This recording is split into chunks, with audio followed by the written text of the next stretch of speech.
কিভাবে কম্পিউটারে স্ক্রিনশট নিতে হয় তার দুইটা পদ্ধতি আমি এই ভিডিওতে দেখাবো।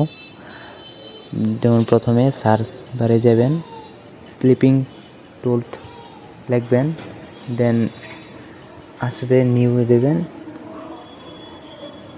তারপর যতটুকু প্রয়োজন ততটুকু সিলেক্ট করেন, দেন কর্নারে সেভ আছে দিয়ে সেভ করে নেবেন। যেমন আমি ডেস্কটপে পিকচার দিয়ে সেভ করলাম। আপনি চাইলে আপনার ইচ্ছা মতো সেভ করতে পারবেন। আরেকটা পদ্ধতি হলো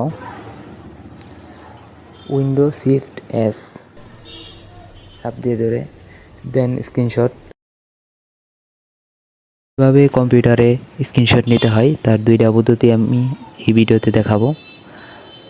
যেমন প্রথমে সার্চ বারে যাবেন, স্লিপিং টুল লিখবেন, দেন আসবে নিউ দেবেন,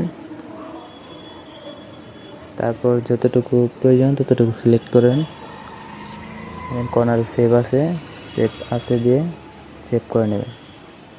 যেমন আমি ডেস্কটপে পিকচার দিয়ে সেভ করলাম। আপনি চাইলে আপনার ইচ্ছা মতো সেভ করতে পারবেন। আরেকটা পদ্ধতি হলো উইন্ডো শিফট এস চাপ দিয়ে ধরে দেন স্ক্রিনশট।